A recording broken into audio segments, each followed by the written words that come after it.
கர்த்தர் கொடுக்க போகிறார். அல்லேலூயா. புதிய மாதம் என்பது நாட்களை ஆரம்பிப்பது கிடையாது, மாதத்தில் வருகின்ற சம்பளத்தை வாங்குவது கிடையாது, இஎம்ஐ கட்டுவது கிடையாது, வாடகை கட்டுவது கிடையாது. புதிய மாதம் என்று சொன்னால் புதிய அபிஷேகத்துக்குள்ளாக நுழைவது, புதிய ஜபத்துக்குள்ளாக நுழைவது. ஹல்லேலூயா, ஹல்லேலூயா. ப்ரமோஷனுக்குள்ளாக போவது கிடையாது, நாம இன்சென்டிவ்க்குள்ள போவது கிடையாது. ஆமென். முன்ன மாதிரி இல்ல, இப்போ அதிகமாய் ஜெபிக்கிறவர்கள் மாறி இருக்க வேண்டும். விசுவாசம் ஆமென் சொல்லுங்க. ஹல்லேலூயா, ஹல்லேலூயா, ஹல்லேலூயா, ஹல்லேலூயா. ஆண்டவர் எரிகோ கோட்டையை பார்த்து எத்தனை நாட்கள் ஆர்ப்பரிக்க சொன்னாருங்க? 7 நாட்கள் ஆர்ப்பரிக்க சொன்னாங்க. ஆமென். அதற்கு முன்பதாக வரைக்கும் அந்த ஜனங்கள் எதை குறித்து பேசிக் கொண்டிருந்தார்கள், என்ன வார்த்தையில பேசிக் கொண்டிருந்தார்கள் என்று சொன்னால், நாம் இதை தாண்டி போறதுக்கு அங்க ஒரு பெரிய எரிகோ கோட்டை இருக்கு. அந்த எரிகோ கோட்டை எவ்வளவு பெருசு தெரியுமா? அங்க எத்தனை கற்கள் இருக்கு தெரியுமா? அது இடிக்கணும்னு நினைச்சா கூட இத்தனை பேர் இருக்கும், 10 லட்சம் பேர் இருக்கும். 10 லட்சம் பேர் கடப்பாறையை தூக்கி, மம்முட்டியை தூக்கி, மிஷினை தூக்கி ட்ரில் பண்ணணும்னு நினைச்சாலும் கூட குறைஞ்சது 3 வருஷமாவது ஆகணும் அப்படின்னு சொல்லி பேசிக்கிட்டு இருந்தாங்க. அல்லேலூயா. இந்த பேச்சை நிறுத்துவதற்காக 7 நாட்கள் வேறு பேச்சை கர்த்தர் பேச சொன்னார். அல்லேலூயா. என்ன பேச்சுனா, தேவனை ஆர்ப்பரிக்கணும். அல்லேலூயா. தேவனை துதிக்கணும். அல்லேலூயா. இந்த துதியின் சத்தம். எரிகோ கோட்டை பத்தி அந்த 7 நாட்கள் யாருமே பேசல. அல்லேலூயா. நாம என்ன பண்ணலீங்க? யாருமே பேசல. ஒரு சின்ன பிள்ளை கூட பேசல. 7 நாட்களும் இயேசுவை குறித்து பேச ஆரம்பித்தார்கள். அல்லேலூயா. தேவனை ஆராதிக்க ஆரம்பித்தார்கள், அவரை ஆர்ப்பரிக்க ஆரம்பித்தார்கள். 7வது நாளில அந்த எரிகோ கோட்டை தரைமட்டமானது. அல்லேலூயா. இந்த சூரனை குறித்து பேசுறீங்க என்று சொன்னால், எக்ஸ்பீரியன்ஸ் வச்சு, உங்களுடைய வருமானத்தை வைத்து இந்த பிரச்சனையை மேற்கொள்ள முடியாது. உங்களுக்கு நடக்கிற அந்த வியாதிகள் என்ன செய்ய முடியாது, ஹேண்டில் பண்ண முடியாது. அல்லேலூயா. மாதை துதிக்கிறவனை மாறுவாய் என்று சொன்னார். 7 நாட்கள்ல இஸ்ரவேல் ஜனங்கள் முன்பதாக அந்த எரிகோ கோட்டை தரைமட்டமானதே போல கர்த்தர் கிரியை செய்ய போதுமானவராய் இருக்கிறார். அல்லேலூயா. பிரச்சனைகளை குறித்து உன் வாயில சத்தம் வருகிறதை தவிர்த்து விட்டு இயேசுவை குறித்தான சத்தம் உன் நாவுகள் அறிக்கை செய்து கொண்டே இருப்பதாக. விசுவாசிகள் சத்தம் ஆமென் சொல்லுங்க. அல்லேலூயா, அல்லேலூயா. ஒரு ஊழியக்காரங்க ஜெபித்துக் கொண்டிருந்தாங்களாம். ஜெபித்துக் கொண்டிருந்த பொழுது நேர்முகங்கள் சபைகள் ஜெபித்துக் கொண்டிருந்தாங்களாம். ஜெபித்துக் கொண்டிருந்த பொழுது அன்னைக்கு ஊழியக்காரங்க பிரசங்கம் பண்றாரு. என்ன பிரசங்கம் பண்றாருன்னா, சபைக்கு வரவங்க எல்லாருமே தசமபாகம் கொடுக்கணும், காணிக்கை விஷயத்துல கரெக்டா இருக்கணும் அப்படின்னு சொன்னாங்களா. அல்லேலூயா. ஆமென். எத்தனை பேர் தசமபாகத்துல கரெக்டா இருக்கீங்க? ஒரு ஆமென் சொல்லுங்க. காணிக்கை கரெக்டா இருக்கீங்க சொல்லுங்க. அல்லேலூயா. ஆமென். அப்படின்னு இருந்துச்சுன்னா இந்த மாதம் நீங்க என்ன செஞ்சுக்கலாம், சரி செய்து கொள்வதற்கான ஒரு ஆசீர்வாதத்துக்கான ஒரு வாசலை கர்த்தர் திறந்து வைத்திருக்கிறார். அல்லேலூயா. ஆமென். அவருக்கு கொடுக்கும் பொழுது இந்த சூழ்நிலைக்கு இந்த உலகம் திருப்பி நமக்கு கொடுக்கும்படியான ஒரு மறுரூபத்தை கர்த்தர் வைப்பார். அல்லேலூயா. விசுவாசம் ஆமென் சொல்லுங்க. அப்ப அந்த ஊழியக்காரர் தசமபாகத்தை காணிக்கை குறித்து அதிகமாக பிரசங்கம் பண்ணிட்டு அவர் போயிட்டு அவருடைய அறைக்குள்ளாக ஜெபித்துக் கொண்டிருந்த பொழுது 4 பிசாசுகள் அவர் முன்பதாக வந்துச்சு. ஆடு ஆடுதான். அல்லேலூயா. ஆமென். மனித ரூபத்தில் இல்ல, தத்ரூபமாக பிசாசே முன்பதாக வந்துட்டு ஆடு ஆடுதான். இவரு வந்துட்டு நல்லா ஜெபம் பண்றாரு. பிசாசு ஒரு பிசாசு கூட போல. பாட்டு பாடுறாரு, பிசாசு போல. சரி பைபிள் வாசிப்போம் அப்படின்னு சொல்லிட்டு 2 அதிகாரம் 3 அதிகாரம் 4 அதிகாரம் 5 அதிகாரம் 10 அதிகாரம் 15 அதிகாரம் வாசிக்கிறாரு. பிசாசு போல. ஒரு சர்வீஸே நடத்திட்டு இருக்காரு. சர்ச் சர்வீஸ் எப்படி போகுதோ அப்படி சர்வீஸே நடத்திட்டு இருக்காரு. இப்படி யோசி, என்னடா என்ன பண்ணாலும் பிசாசு போக மாட்டேங்குது அப்படின்னு சொல்லிட்டு பக்கத்துல ஒரு தொப்பி இருந்துதான். அந்த தொப்பி எடுத்து இப்ப காணிக்கை நேரம் காணிக்க போடுங்க அப்படின்னு 4 பிசாசு போயிருச்சு. யாரா இவன் நம்ம கிட்டே காணிக்கை கேட்கிறான் அப்படின்னு. அல்லேலூயா. அது மாதிரி யாரும் போயிடக்கூடாது. அல்லேலூயா. கர்த்தர் நல்லவர். அல்லேலூயா, அல்லேலூயா. பாருங்க, அந்த பிசாசுல வந்து இப்ப காணிக்கை நேரம், காணிக்கைக்கு பாட்டு பாடுவோம் அப்படின்னு 4 பிசாசும் வெளியே போயிருச்சு. அல்லேலூயா. அது மாதிரி காணிக்கை குறித்து பேசும் பொழுது உனக்குள்ளாக அந்த சத்தத்தை கேட்க முடியாத அளவுக்கு உங்களுக்குள்ளாக நீங்களே வெளியே போனீங்கன்னா நீங்க தான் அந்த பிசாசு. அல்லேலூயா. நான் இன்றைக்கு எதை குறித்து பேச விடுகிறேன் என்று சொன்னால், நம்முடைய ஒவ்வொரு உலக சந்திக்கும் ஒவ்வொரு பஞ்சத்திலும் கர்த்தர் ஒவ்வொரு தீர்க்கதரிசியை வைப்பார். அல்லேலூயா. பாருங்க, முழு உலகமே ஒரு பஞ்சத்தை சந்திக்கும் பொழுது ஒரே ஒரு தீர்க்கதரிசியை கர்த்தர் எழுப்புவார். அல்லேலூயா. அவன் எழுந்து நின்று வானத்தை பார்த்து பேசுவான், மழை பெய்வதாக என்று சொல்வான், மழை பெய்யும். அல்லேலூயா. மழை நிற்பதாக என்று சொல்வான், மழை நிற்கும். அல்லேலூயா, அல்லேலூயா. முழு குடும்பத்தின் பிரச்சனையை சந்திப்பதற்காக கர்த்தர் இன்றைக்கு உன்னை சபைகளை கர்த்தர் கொண்டு வந்திருக்கிறார். விசுவாசிங்க ஆமென் சொல்லுங்க. உங்க ஆபீஸே முழுசா நஷ்டத்துல போய் கொண்டிருக்கும் என்று சொன்னால் கர்த்தர் இன்னைக்கு உன்னை சபைகளை கொண்டு வந்திருக்கிறார். உன் தேசம், உன்னுடைய ஊரு நஷ்டத்துல போய் கொண்டிருக்கும் என்று சொன்னால், ஒரு தொழில் நடக்க மாட்டேங்குது, எல்லா விதத்திலும் நஷ்டமாய் கொண்டு இருப்பது என்று சொன்னால், அதனால கர்த்தர் இன்னைக்கு கர்த்தர் உன்னை சபைகளை கர்த்தர் கொண்டு வந்திருக்கிறார். விசுவாசிங்க ஆமென் சொல்லுங்க. பாபாவே வேதாந்தத்துல பார்க்கும் பொழுது ஒவ்வொரு பஞ்சத்திலும், ஒவ்வொரு பிரச்சனையிலும், ஒவ்வொரு தீர்க்கதரிசியும் ஒரு ரட்சகனையும் கர்த்தர் அனுப்புவார், பேசுவார், எழுப்புவார். அல்லேலூயா. ஆமென். நாம் விசேஷித்த ஜனங்கள் அப்படிங்கறத எதை வச்சு நம்மளால நம்ப முடியும் என்று சொன்னால், ஆமென், இன்னைக்கு அப்படிப்பட்ட ஒரு தீர்க்கதரிசி நமக்கு கிடையாது. அல்லேலூயா. அன்னைக்கு யோசேப்பு இருந்தாங்க, அன்னைக்கு மோசே இருந்தாங்க, அன்னைக்கு எலியா இருந்தாங்க, இன்னைக்கு எலிசா இருந்தாங்க. இன்னைக்கு அப்படிப்பட்ட ஒரு நபர் யாருமே கிடையாது. அல்லேலூயா. ஆனாலும் நான் ஏன் உங்களை விசேஷம் என்று சொன்னால், அத்தனை பேரையும் நிறுத்திச்சு இந்த ஜனங்களுக்காக நானே வரேன்னு சொல்லி இயேசுவே வெளியே வந்தார். அல்லேலூயா. விசுவாசம் சொல்லுங்க பாபா. ஒரு வசனத்தை நான் வாசித்து உங்களுக்கு காண்பிக்கிறேன். ஒரு ரட்சகனை குறித்தும், ஒரு தீர்க்கதரிசி குறித்தும், ஒரு பாதுகாக்கிறவனை குறித்தும், இயேசுவை குறித்தும் கம்பேர் பண்ண நான் விரும்புகிறேன். அல்லேலூயா. நம்முடைய எல்லா பிரச்சனையும் சந்திப்பதற்காக ஒரு நபர் உள்ள வரார். அவர் யாரு? இயேசு கிறிஸ்து. வசனம் விவரமாய் சொல்கிறது. மத்தேயு 1ஆம் அதிகாரம் 21ஆம் வசனத்தை எடுத்து, அவள் ஒரு குமாரனை பெறுவாள், அவருக்கு இயேசு என்று பெயரிடுவாயாக, ஏனெனில் அவர் தமது ஜனங்களின் பாவங்களை நீக்கி அவர்கள் ரட்சிப்பார் என்றார். அல்லேலூயா, அல்லேலூயா. அடுத்த ஆண்டவர் முடிவெடுக்கிறாரு. இனி அடுத்து எலியாவோ மோசேயோ பூமியில போயிட்டு ஜனங்களை பாதுகாக்க வேண்டாம், காப்பாற்ற வேண்டாம். அடுத்த முடிவாய் தெய்வமே கீழே இறங்கி வருகிறார். அல்லேலூயா. விசுவாசிக்க ஆமென் சொல்லுங்க. அதான் சொல்றேன், நீங்கள் விசேஷித்தவர்கள். அல்லேலூயா. இயேசுவின் நாமத்தை பயன்படுத்த நீங்கள் விசேஷமானவர்கள் என்பதை, ஆமென், உங்க சூழ்நிலைகள், உங்க பிரச்சனைகள், போராட்டங்கள் எல்லாத்துக்குள்ளாகவும் இது வெளிப்படுத்தப்படுகிறது. அல்லேலூயா. விசுவாசிக்க ஆமென் சொல்லுங்க.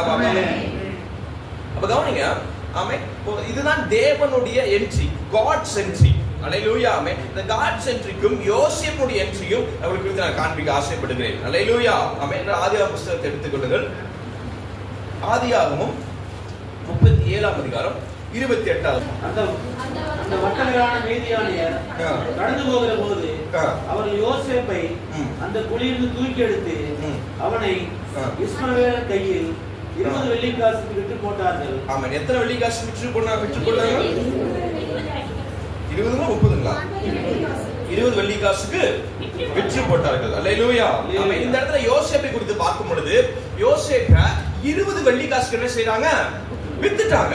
அல்லேலூயா. யார் வித்தா? கூட பிறந்தாங்க சகோதரர்கள், அண்ணன் தம்பிங்க, கூட பிறந்தவங்க என்ன செய்றாங்க? யோசேப்பின், நீ நம்ம குடும்பத்தை அவனை பார்க்க கூடாது, யோசேப்பின் முகத்தை பார்க்க விரும்பல அப்படின்னு சொல்லி விற்று போட்டார்கள். அல்லேலூயா. நான் சொல்கிறேன், உன் முகத்தை பார்க்க விரும்பாத ஜனங்களுக்கு முன்பதாக கர்த்தரை ராஜாவாக அமர்த்துவார். அல்லேலூயா. விசுவாசிங்க சொல்லுங்க. யாரெல்லாம் முகத்தை நான் பார்க்க கூடாது அப்படின்னு சொன்னாங்களோ, அவளுக்கு முன்பதெல்லாம் அவருக்கு மேன்மை நடத்த கர்த்தர் உட்கார வைக்க போகிறார். விசுவாசிங்க சொல்லுங்க. மற்ற கரங்களை பிடித்து சொல்லுங்க. உன் முகத்தை பார்க்க மாட்டேன்னு சொன்னாங்களா? அவங்க திரும்பி பார்ப்பாங்க. அவங்க பார்க்கும்போது ராஜாவாய் அமர்ந்திருப்பார். அல்லேலூயா, அல்லேலூயா. விசுவாசிக்கிறீங்க? யோசேப்புடைய முகத்தை பார்க்குவதற்காக எனக்கு விருப்பம் இல்ல, அவனை பார்த்தா எரிச்சலாகுது, அவன் ஒண்ணுத்துக்கு லாக்கில என்று சொல்லி விற்று போட்டவர்களுக்கு முன்பதாக கர்த்தர் மீண்டும் யோசேப்பு அடையாளத்தை கர்த்தர் கொடுத்தார். அல்லேலூயா. திரும்ப அந்த சகோதரர்கள் பார்த்தார்கள். சகோதரர்கள் பார்க்கும் பொழுது அவன் ராஜாவாய் சிங்காசனத்தில் உட்கார்ந்திருந்தான். அல்லேலூயா. இந்த மாதத்துல ராஜரீக அபிஷேகத்தை சபை பெற்றுக் கொள்ளப்படுகிறது. அல்லேலூயா. யாரும் பார்ப்பதற்கு சங்கடப்படுற அளவுக்கு ஒரு பொருளாதார நெருக்கடிகள் நீ போயிருக்கலாம். பணத்தை கட்ட முடியல, இவங்களை பார்த்தரக்கூடாது என்று ஒளிந்து கொண்டு போயிருக்கலாம். அல்லேலூயா. இந்த மனுஷனை போய் நான் சந்தித்திடக்கூடாது, இவன் கிட்ட நான் பேசிடக்கூடாது, இவனே என்கிட்ட வந்து பேசிடக்கூடாதுன்னு சொல்லி நீ மறைத்து கொண்டிருக்கலாம். அல்லேலூயா. கர்த்தர் சொல்கிறார், உன்னை ராஜாவாய் கர்த்தர் மாற்றுற நேரம் வந்தது சொல்கிறார். அல்லேலூயா. விசுவாசி ஆமென் சொல்லுங்க. இது யோசேப்புடைய காலகட்டத்தில் நடக்குது. இப்போ இந்த வசனத்தை வாசிங்கள். மத்தேயு 26ஆம் அதிகாரம் 15ஆம் வசனத்தை எடுத்து வாசிங்கள். நான் உங்களை அவருக்கு காட்டிக் கொடுக்கிறேன், நீங்கள் எனக்கு என்ன கொடுக்கிறீர்கள்? அல்லேலூயா. யோசேப்பை குழியில போட்டு அவங்க வாங்கினது 20 வெள்ளிக்காசு. இயேசுவை காட்டி கொடுத்த பிறகு யூதாஸ் கரைத்து வாங்கினது எத்தனை காசுங்க? 30 வெள்ளி காசு. அல்லேலூயா. ஆமென். இயேசுவுக்கும் யோசேப்புக்கும் நிறைய சம்பந்தம் இருக்கும். அல்லேலூயா. ஆமென். பழைய ஏற்பாடு இயேசு கிறிஸ்து எப்படி வருவாரு, என்ன செய்ய போறார் அப்படிங்கறத ஒவ்வொரு தீர்க்கதரிசியும் வாழ்ந்து காண்பித்திருக்கிறார்கள். அல்லேலூயா. விசுவாச ஆமென் சொல்லுங்க. ஆமென். அப்போ வசனம் என்ன சொல்லுதுன்னா, உன்னுடைய ஒவ்வொரு பிரச்சனையுடைய வழியையும் கர்த்தர் அறிந்திருக்கிறார். ஆமென். அல்லேலூயா. விசுவாச ஆமென் சொல்லுங்க. நீ பயப்படாதே. அல்லேலூயா. ஆமென். உன்னுடைய வழி என்ன என்பதை கர்த்தர் அறிந்திருக்கிறார். அதற்கு மருந்து போடுவதற்கும் அவர் போதுமானவராய் இருக்கிறார். விசுவாச சத்தம் ஆமென் சொல்லுங்க. ஆமென். அல்லேலூயா. அல்லேலூயா. யோசேப்பு எத்தனை காசு வித்தாங்க? 20. இயேசு எத்தனை காசு வித்தாங்க? 30 வெள்ளி காசுகள். அல்லேலூயா. ஆமென். யோசேப்பை யார் வித்தது? சகோதரர்கள். இயேசு யார் காட்டி கொடுத்தது? கூட இருந்தவங்க. அல்லேலூயா. ஆமென். கூட இருந்தவங்க வார்த்தை தான் கரெக்டான வார்த்தை. அல்லேலூயா. அல்லேலூயா. ஆமென். உனக்கு யார் உதவி செய்ய மாட்டேன்னு சொன்னது? ரோட்ல போறவங்க வரவங்களா? அல்லேலூயா. ஆமென். ரோட்ல ஒருத்தர்ட்ட போறீங்க, நீங்க போன் கொடுங்க அப்படின்னு நீங்க கேக்குறீங்க, அவன் போன்ல தர மாட்டேன்னு சொல்லி போயிட்டா அது ஒரு பெருசா உங்க வருத்தத்தை ஏற்படுத்தாது. அல்லேலூயா. ஆமென். கூட பிறந்தவங்க, உங்க கணவனா இருக்கட்டும், உங்க மனைவியா இருக்கட்டும், உங்க பிள்ளையா இருக்கட்டும், ஆமென், போயிட்டு இது கொஞ்சம் பண்ணி கொடுப்பா அப்படின்னு சொன்னா அவன் வந்து அது செய்யலைன்னா அது என்னவா மாறுதுங்க? அது வருத்தமாய் மாறுகிறது. அல்லேலூயா. ஆமென். இந்த வருத்தத்தையும் இயேசு கிறிஸ்து சந்தித்திருக்கிறார். இயேசு கிறிஸ்து சந்தித்தார் என்ற வார்த்தைக்கு அர்த்தம் என்னவென்றால், அவர் சந்தித்த காரியம் அத்தனை விஷயத்திலிருந்தும் நீங்கள் விடுதலையாக்கப்படுவீர்கள். அல்லேலூயா. விசுவாசிகள் ஆமென் சொல்லுங்க பாபா. அப்ப இன்னொரு காரியத்தை நம்ம பார்ப்போம். யோசேப்பையும் இயேசுவையும் இணைக்கிற காரியத்தை குறித்து இன்னொரு காரியத்தை காண்பிக்கிறேன். ஆதியாகமம் 37ஆம் அதிகாரம் 20 வசனத்தை எடுத்து வாசிங்கள்.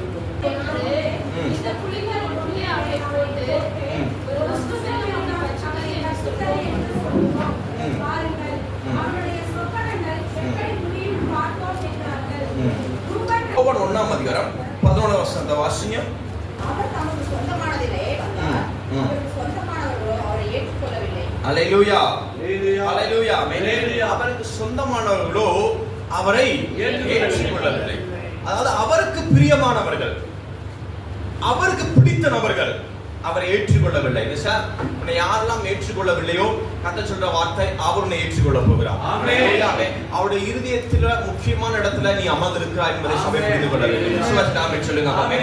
கையில ஒரு கத்தியை கொடுத்து ஆண்டவர் நெஞ்சை கிழிச்சு பாரு அப்படின்னு ஆண்டவர் சொல்லுவார் என்று சொன்னார். நீங்க ஒரு கத்தி எடுத்து ஆண்டவர் நெஞ்சை அப்படியே கிழிச்சு பாத்தீங்கன்னா அந்த இடத்துல நீங்க சேர் போட்டு உட்கார்ந்துட்டு இருப்பீங்க. அல்லேலூயா. விசுவாசி ஆமென் சொல்லுங்க. ஆமென். இவ்வளவாய் கர்த்தர் நம்மை நேசித்திருக்கிறார். அல்லேலூயா. ஆமென். யோசேப்பு ஒரு காலகட்டத்துக்கு அப்புறம், அந்த பஞ்சத்துக்கு அப்புறம் யோசேப்பு மரித்து போகிறான். அதற்கு அப்புறம் வேறொரு தீர்க்கதரிசி அங்க இல்ல. அல்லேலூயா. ஆமென். வேறொரு தீர்க்கதரிசி அவன் பிறந்து வளர்ந்து தேவனுக்கு ஏற்றமாய் வளர்ந்து வருவதற்கே அந்த வளர்ச்சியின் நாட்களுக்கு அந்த அபிஷேகத்தை பெற்றுவதற்கு முன்பதாகவே நிறைய ஜனங்கள் மரித்து போயிட்டாங்க. நிறைய பிரச்சனைகள் உலகம் போயிருச்சு. அல்லேலூயா. ஆமென். திரும்ப அடுத்த ஒரு தீர்க்கதரிசி எழுப்புறார். அடுத்த ஒரு மோசே வராரு. அல்லேலூயா. அடுத்த ஒரு சகரியா வராரு. அடுத்த ஒரு தீர்க்கதரிசி வந்துகிட்டே இருக்கிறாங்க. அல்லேலூயா. அல்லேலூயா. ஆண்டவர் திட்டம் பண்றாரு. ஆமென். இனி ஒரு தீர்க்கதரிசி அனுப்பணும்னா இவங்க சரியா கீழ்ப்படிய மாட்டேங்கிறாங்க, சரியா வழி நடத்த முடியல. அல்லேலூயா. ஆமென். அடுத்த ஒரு நபர், அடுத்த ஒரு தீர்க்கதரிசி பூமிக்குள்ள நுழையணும்னா அது நானாதான் இருக்கணும் என்று கர்த்தர் திட்டம். அல்லேலூயா. விசுவாசி ஆமென் சொல்லுங்க. ஆமென். கர்த்தர் சொல்ற வார்த்தை என்னவென்று சொன்னார், இத்தனை மாதங்கள் வரைக்கும் ஆமென் உனக்கு உதவி செய்யும்படியாக பேங்க் வந்து நின்றது, மனிதர் வந்து நின்றார்கள். ஆமென். டாக்டர்ஸ் வந்து நின்னாங்க. ஆமென். உறவினர்கள் வந்து நின்றிருக்கலாம். அல்லேலூயா. ஆமென். உங்கள் பொருளாதாரம் வந்து நின்றிருக்கலாம். ஆனால் இந்த செய்வ காரியத்தை நீங்கள் காண்பீர்கள். விசுவாசி ஆமென் சொல்லுங்க. ஆமென். பக்கத்துல பஸ் சொல்லுங்க. உன்னுடைய உதவியாய் ஆமென் உனக்கு சகாயம் பண்ணும்படியாய் தேவனை நீங்கள் சந்திப்பீர்கள். ஒரு 3 பேரை கரங்களை பிடித்து சொல்லுங்க பாப்பா. ஆமென். நீங்க இயேசுவை நீங்க சந்திக்க போறீங்க. அல்லேலூயா. அல்லேலூயா. அல்லேலூயா. அல்லேலூயா. எத்தனை விசுவாசிக்கிறீங்க? ஆமென். ஆமென். நான் இயேசுவை சந்திக்க முடியாதா கர்த்தர் இந்த மாத்திரை கர்த்தர் உங்களை கொண்டு வந்திருக்கிறார். ஆமென். அல்லேலூயா. அல்லேலூயா. யோசேப்பை போல ஒரு மனிதனை கர்த்தர் நமக்கு ரட்சகனா வரவேற்கல, ஆண்டவரே நமக்கு ரட்சகராய் வந்திருக்கிறார். ஆமென். அல்லேலூயா. அல்லேலூயா. அல்லேலூயா. அல்லேலூயா. அல்லேலூயா. யோசேப்புக்கு ஆண்டவருக்கு என்ன வித்தியாசம்னா, ஒரு மனுஷனுக்கு ஒரு பிரச்சனை இருக்கும் என்று சொன்னால் யோசேப்பை தேடி போய் அவனோட சமூகத்துல அனுமதி வாங்கி உட்கார்ந்து அவன்கிட்ட வந்துட்டு நீதி கேட்கணும். அல்லேலூயா. ஆமென். உனக்கு ஒரு பிரச்சனைனா ஆமென் ஆண்டவர் ஆல்ரெடி உங்க வாழ்க்கையில வந்திருக்கார். அல்லேலூயா ஆமென். நேர் முழங்கள் நின்று ஆண்டவரே நம்மை விசுவாசிக்கிறேன் என்று சொல்வாய் என்று சொன்னால் வசனம் குணமாய் சொல்கிறது, நீ விசுவாசித்தால் தேவனுடைய மகிமையை நீ காண்பாய். அல்லேலூயா. அவருக்கு தூரமா இல்ல, யோசேப்பை போல ஆண்டவர் தூரமா இல்ல. உன்னை பாதுகாக்கும்படியாக அவர் ஒரு மனுஷனாய் வரல, மனுஷ ரூபத்தில் வந்த தெய்வமாய் இருக்கிறார். அல்லேலூயா. அவர் சொல்ற வார்த்தை என்னவென்று சொன்னால், ஆமென், இந்த செப்பனியால இந்த மாதிரி வாக்குத்தத்தத்தை எடுத்து வாசிங்க. செப்பனியா 3ஆம் அதிகாரம் 17வது வசனத்தை வாசிங்க. உன் தேவனாய் கர்த்தர் உன் நடுவில் இருக்கிறார். அல்லேலூயா. அவர் எங்கல தூரமா இல்லங்க. என்ன சொல்ற வசனம் என்ன சொல்லுதுங்க?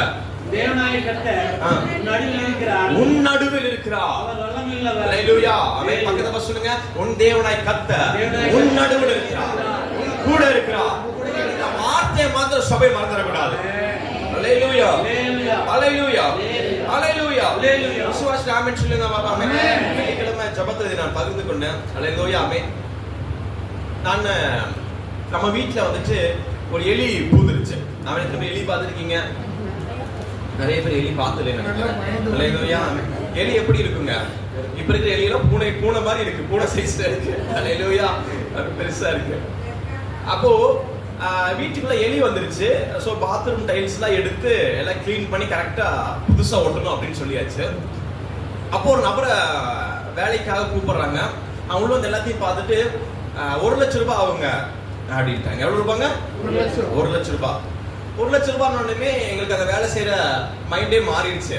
சரி, எலியோட நம்ம வாழ்ந்து பழையலாம் அப்படிங்கிற ஒரு எண்ணம் வந்துட்டு நமக்குள்ள வந்துருச்சு. அல்லேலூயா. ஆமென். அப்புறம் அன்னைக்கு நைட்டு வந்துட்டு எப்பவும் போல கண்களை மூடி ஆண்டவரை துதிக்கிறோம். அல்லேலூயா. ஆமென். அந்த 2 வாரமா தான் நான் யோசிச்சுக்கிட்டு இருக்கேன். ஆமென். எலியை யார் உருவாக்குனா? கொசுவை யார் உருவாக்குனா? முட்செடிகளை யார் உருவாக்குனா? இது எப்படி பூமிக்குள்ள வந்துச்சு அப்படிங்கும் பொழுது இது ஒவ்வொருக்கு பின்பதாகவும் ஒவ்வொரு சாபங்கள் இருக்கிறத வேதம் அழகா வெளிப்படுத்தி கொண்டிருந்தது. ஆமென். அப்ப அதை குறித்து நான் பேசிக் கொண்டிருக்கும் பொழுது, அதை குறித்து தியானம் பண்ணி கொண்டிருக்கும் பொழுது வீட்டுக்கு ஒரு எலி போய்கிட்டு இருக்கிற பாக்குறேன். வாசிக்க உள்ள வருது அப்படிங்கிற மாதிரி இருந்தது. அல்லேலூயா. ஆமென். அப்ப இது எடுத்து ஒரு 1 லட்சம் ரூபாய் ஆகும்னாச்சு. ஆமென். அப்போ நைட்டு நாங்க ஜெபம் பண்றோம். நானு ஜெபம் பண்ணிட்டு படுத்தாச்சு. இந்த காரியத்துக்காக ஜெபம் பண்ணல, எப்பவும் போல ஆண்டவரை துதிச்சு ஆராதிச்சு படுத்தாச்சு. அல்லேலூயா. ஆமென். நைட்டு ஒரு கனவு வருகிறது. இந்த கனவு நான் விடிஞ்சோடனே அம்மாட்ட சொல்றேன்.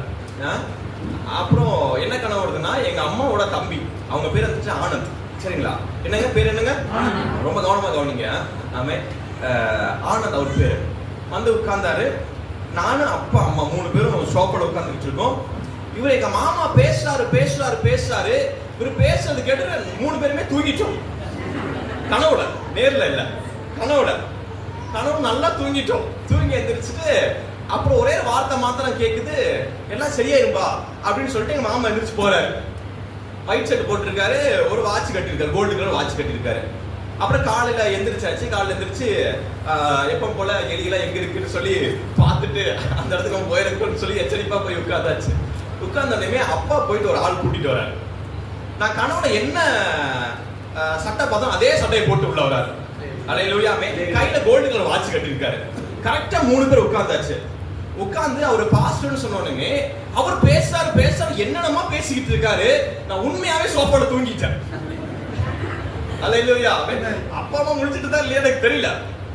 அவர் சொந்த கதை, சோக கதை, அவங்க அப்பா அம்மா, அவங்க தலைமுறை, அவங்க பாட்டி தாத்தா எங்கிருந்து வந்தாங்க, பூர்வம் எல்லாத்தையும் சொல்லிக்கிட்டு இருக்காரு. அவர் சொன்ன அவசியம் கிடையாது. பேசாரு பேசிக்கிட்டே இருக்காரு. நான் தூக்கத்துல ஒரு யோசனை வருது. கனவுல பார்த்தோம் அவர் மாதிரியே இருக்காரு. நல்ல சட்டை போட்டிருக்காரு, கையில கோல்டு கலர் வாட்ச் கட்டியிருக்காரு அப்படின்னு சொல்லிட்டு அப்ப கொஞ்சம் ஸ்டடி ஆயிட்டு, உங்க பேர் என்னங்க அப்படின்னு அப்போ அம்மா யாருன்னு தெரியல கேக்குறாங்க. ஆனந்துங்க அப்படிங்கிற. அல்லேலூயா. அல்லேலூயா.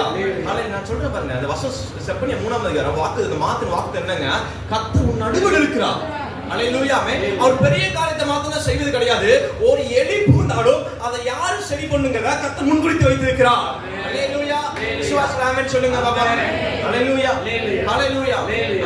40,000 ரூபாய்ல வந்துட்டு எல்லாருக்கும் முடிச்சிட்டு அவர் கிளம்பி போயிட்டாரு. அல்லேலூயா. விசுவாசம் ஆமென் சொல்லுங்க பாபா.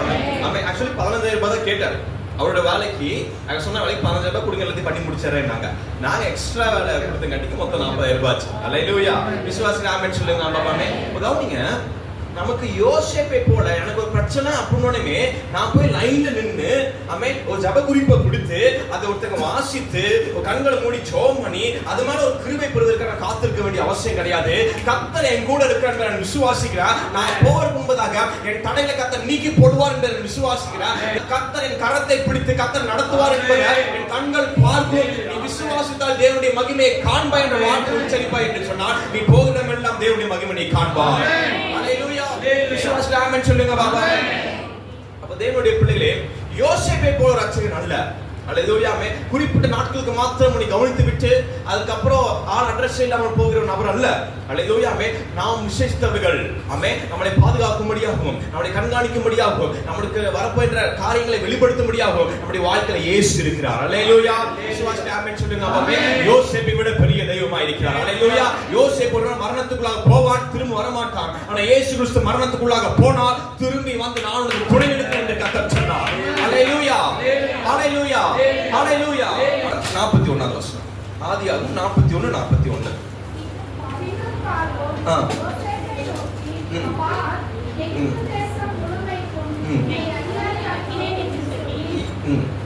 எகிப்து தேசத்துக்கு முழுமைக்கும் எகிப்து தேசத்துக்கு மாத்திரம். அல்லேலூயா. எது வரைக்கும்? எகிப்து தேசத்துக்கு மட்டும். ஆமென். இப்போ பிலிப்பியர் 2ஆம் அதிகாரம் 9வது வசனம் 11வது வசனம் வாசிங்க. ஆதலால் எல்லாவற்றுக்கும் மேலாக எகிப்துக்கு மாத்திரம் கிடையாது, உலகத்துக்கும் மேலாக. அல்லேலூயா. ஆமென். வாசிங்க.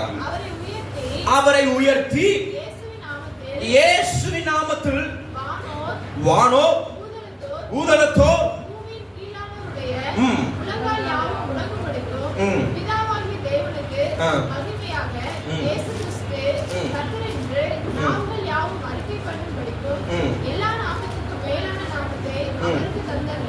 ஆமென். அல்லேலூயா. ஆமென். எல்லா நாமத்துக்கும் மேலான நாமத்தை இயேசுவின் நாமத்தை கர்த்தர் கொடுத்தாராம். அல்லேலூயா. விசுவாசி ஆமென் சொல்லுங்க. ஆமென். எல்லா பேருக்கும் மேலான ஒரு பேர் இருக்கு, அது இயேசுவின் நாமம். அல்லேலூயா. ஆமென். கேன்சருக்கு ஒரு பேர் இருக்கும் என்று சொன்னால் அதையும் மீறுகிறது இயேசுவின் நாமம். அல்லேலூயா. கொரோனாக்கு ஒரு பேர் இருக்கும் என்று சொன்னால் அது பின்பதாக ஒரு வெறிபிடித்த ஆவி இருக்கும் என்று சொன்னால் அந்த ஆவி எதிர்த்து நிற்கிற அளவுக்கு இயேசுவின் நாமம் பெரியதாக இருக்கு. அல்லேலூயா. எல்லா நாமத்துக்கும் மேலான நாமம். அல்லேலூயா. யோசேப்பு எகிப்து தேசத்தை மாத்திரம் தான் ஹேண்டில் பண்ற அளவுக்கு ஒரு கெபாசிட்டி இருந்தது. ஆனா உனக்கும் எனக்கும் இயேசு கிறிஸ்து வந்ததுனால பூமியையும் வானத்தையும் ஹேண்டில் பண்ணி உனக்கு நான் துணை நிற்கிறேன் என்று சொல்லி இயேசுவின் நாமத்தை பயன்படுத்தி என்று கர்த்தர் சொல்கிறார். அல்லேலூயா. அல்லேலூயா. ஒண்ணே மட்டும் சொல்லணும். இயேசுவின் நாமத்தால ஆசீர்வாதத்தின் மழையை கர்த்தர் பெய்ய பண்ணினா. அல்லேலூயா. சொல்லுங்க. இயேசுவின் நாமத்தினால இயேசுவின் நாமத்தினால சவுண்டா. அல்லேலூயா. முக்கியமான வார்த்தை நம்ம கேட்டுக்கொண்டிருக்கிறோம். இயேசுவின் நாமத்தினால ஆசீர்வாதத்தின் மழை பெய்ய தொடங்குவதாக. அல்லேலூயா. அவர் சொன்னாரு, என் நாமத்தை எடுத்து நீ பயன்படுத்து.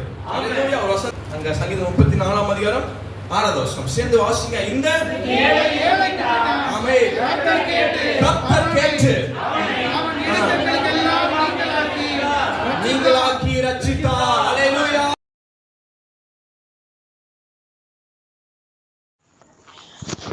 கர்த்தருடைய பரிசுத்த நாமத்திற்கு மகிமை உண்டாவதாக. என் பேர் சுந்தரம்பாள். நான் பெரியநாயக்கம்பாளையத்தில் நான் குடியிருக்கிறேன். நான் செவ்வாய்க்கிழமை வார செவ்வாய்க்கிழமை லட்சுமிபுரத்தில் இருக்கிற ஏஎஃப்எம் சபைக்கு நான் வாரம் வருவேன். ஒரு சமயத்தில் எங்கள் வீட்டில் பயங்கரமான ஒரு பிரச்சனை வந்துச்சு. எங்கள் அம்மாவும் நானும் மட்டும்தான் இருக்கிறோம். சில மனிதர்கள் இந்த இடத்துல நாங்கள் இருக்கக்கூடாது அப்படின்னு சொல்லி இந்த வீட்டை விட்டு துரத்துறதுக்கு முடிவு பண்ணாங்க. பயங்கர பிரச்சனை. அதனால் புரோக்கர் வச்சு டெய்லியும் வந்து இந்த வீடை பார்க்குறக்கு வருவாங்க. அப்போது எல்லா பக்கமும் அடைக்கப்பட்டு இருந்துச்சு. எந்த பக்கமும் வழியே இல்லை. அந்த சமயத்தில் மரபபாளையத்துக்கு நான் போனேன். மரபபாளையத்துக்கு போனப்போ அந்த இடத்துல தேவன் தம்பி மூலமாக பேசினார். நீங்கள் வாரம் நீங்கள் செவ்வாய்க்கிழமை வந்து ஜெபிச்சு சபையோடு ஐக்கியமாக இருக்கும் பொழுது மட்டும்தான் அந்த வீடு காப்பாற்றப்படும். அப்படி இல்லை அப்படின்னு சொன்னால் வீட்டை இழந்து போயிடுவீங்க. ஏன்னா உங்களுக்கு எதிராக ஒரு கூட்டமே எழும்பி இருக்கிறது அப்படின்னு தேவன் இந்த இடத்துல பேசினார். அப்போது அதே போல் எல்லாருமே ஒரு கூட்டமே எழும்புச்சு. எல்லாருமே எதிரானாங்க. அந்த சமயத்தில் எல்லாமே ஒரு பஞ்சாயத்து அப்படி வச்சாங்க. பஞ்சாயத்து வைக்கும்போது அக்டோபர் 1 அந்த இடத்த விட்டு போயிடணும்னு சொல்லி எல்லாருமே என்னப்போ சொல்லி முடிவு பண்ணிட்டாங்க, பேசிட்டாங்க. அது வரைக்கும் நீங்கள் இருக்கலாம், அக்டோபர் 1 நீங்கள் போயிடணும் இந்த இடத்த விட்டுன்னு சொல்லி பேசி முடிவு பண்ணிட்டாங்க. அப்போது எனக்கு கர்த்தரை தவிர எனக்கு யாரும் இல்லை, இந்த வழியும் எனக்கு தெரியல. ஆனால் நான் வாரம் ஓடிடுவேன். எத்தனை பிரச்சனை வந்தாலும் வாரம் தேவன் சொல்லியிருக்கிறாரு, வாரம் வர சொல்லியிருக்கிறாரு அப்படின்னு வாரம் போயிடுவேன். போகும் பொழுது எல்லா பிரச்சனைகளும் அப்படியே அமைதல் உண்டாச்சு. எல்லா பிரச்சனைக்கும் ஒரு சால்வ், ஒரு அமைதி ஆயிடுச்சு. எந்த அக்டோபர் மாதம் என்னை வீட்டை விட்டு வெளியே போகணும்னு சொன்னாங்களோ அதே அக்டோபர் மாதம் தேவன் இந்த இடத்த கிரயம் பண்ணுறதுக்கு 2வது பொண்ணு மூலமாக கிரயம் பண்ணுறதுக்கு தேவன் கிருபை செஞ்சார். மகா கிருபை செஞ்சுருக்கிறாரு. கர்த்தருக்கு கொடான கோடி ஸ்தோத்திரம், கொடான கோடி நன்றி. அவாந்திர வழியில் ஆண்டவர் வழியே இல்லாத இடத்துல ஒரு வழி அந்த சபையில் உண்டாகும். அப்படிப்பட்ட சபை, அந்த சபையோட வல்லமை, அங்கே இயேசப்போட வல்லமை யாருக்கும் தெரியல. ஆனால் இயேசப்பா அந்த இடத்துல அப்படிப்பட்டான ஒரு அதிசயங்களை செய்கிறவர். யாரையும் வெக்கப்பட்டு போக விட மாட்டார். அப்படிப்பட்ட ஒரு நல்ல ஒரு சபை.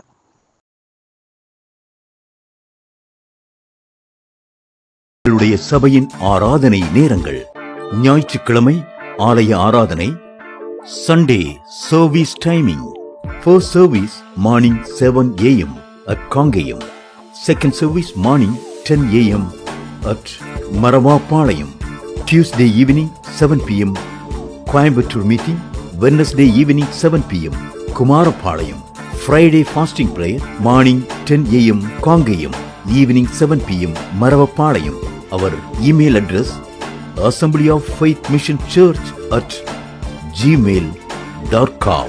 அன்பிற்குரியவர்களே, ஆவிக்குரிய சத்தியங்களையும் இன்னும் தேவ காரியங்களையும் கூடுதலாக அறிய வேண்டும் என்று நீங்கள் விரும்பினால் Assembly of Faith Mission Church Sam Tinsley YouTube சேனலை சப்ஸ்கிரைப் செய்யுங்கள். அன்பிற்குரியவர்களே, சத்தியத்தை பரவச் செய்ய விரும்புகிறவர்கள் தொடர்பு கொள்ள வேண்டிய எங்களுடைய account number 3917536963. Bank SBI Vinayagapuram. IFSC code SBI N 001764. MICR 6410002072. Offering GPay and PhonePe number 7940086673 என்ற எண்களில் உங்கள் காணிக்கைகளை நீங்கள் அனுப்பலாம். உங்கள் ஜெப தேவைகளுக்கும் மேலும் ஆலோசனைகளுக்கும் நீங்கள் எங்களோடு தொடர்பு கொள்ள 9894415996 என்ற எண்ணுக்கு தொடர்பு கொள்ளுங்கள்.